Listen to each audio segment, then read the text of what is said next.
Welcome to Easy Steno. Dictation 5 second बाद start होगी।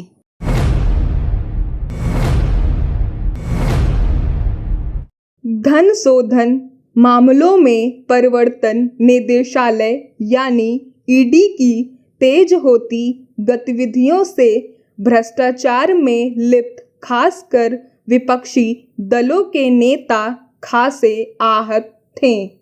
इसे लेकर उन्होंने अलग अलग अदालतों में चुनौती दे रखी थी।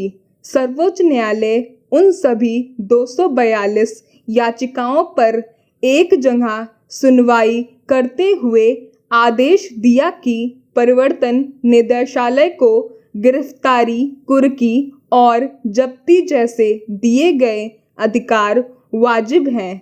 दरअसल 20 साल पहले बने कानून में परिवर्तन निदेशालय को गिरफ्तारी, कुर्की, जब्ती आदि का अधिकार तब तक हासिल नहीं था जब तक वह इसका औचित्य साबित न कर दे।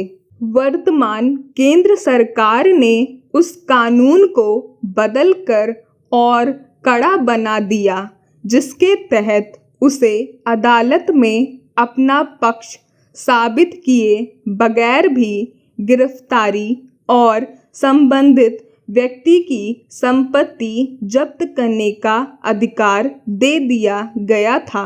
इसी संशोधन को अदालतों में चुनौती दी गई थी। अब जब सर्वोच्च न्यायालय ने परिवर्तन निदेशालय के अधिकारियों को संवैधानिक करार दे दिया है, तो इसे लेकर न सिर्फ विवाद की गुंजाइश खत्म हो गई है, बल्कि ईडी के लिए धन शोधन से जुड़े मामलों की जांच, गिरफ्तारी आदि को लेकर मनोबल बढ़ा है।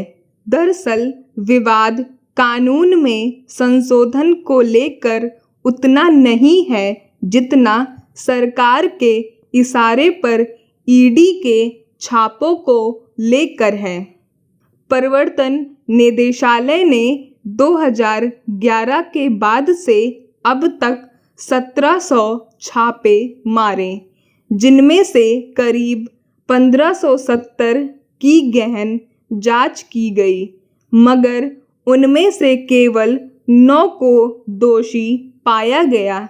इससे जाहिर है कि इतनी बड़ी संख्या में बाकी लोगों को नाहक परेशानी और बदनामी झेलनी पड़ी।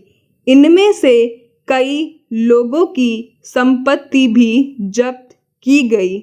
फिर पिछले 8 सालों में यह भी स्पष्ट देखा गया कि विपक्षी नेताओं पर ही ईडी का शिकंजा कसा, जबकि जो लोग दूसरे दलों से सत्ता पक्ष में शामिल हो गए, उनके खिलाफ आज तक कोई कार्रवाई नहीं हुई। हालांकि उनके धन शोधन संबंधी अपराध जग जाहिर है, इसलिए विपक्षी दलों का ऐतराज स्वाभाविक है।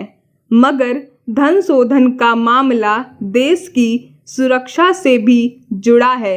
इसके जरिए बहुत सारे आतंकी संगठनों और नशीले पदार्थों के कारोबार को भी वित्तीय मदद पहुंचाई जाती है। अदालत ने माना है कि यह किसी आतंकवाद से कम नहीं है।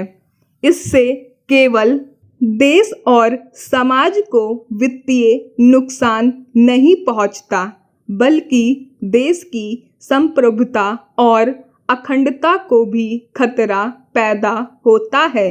इसलिए इस कानून को दी गई चुनौती पर स्वाभाविक ही अदालत ने विपरीत फैसला देने से परहेज किया। धन शोधन के मामले मुख्य रूप से राजनेताओं, नौकरशाहों और उद्योगपतियों से जुड़े हैं।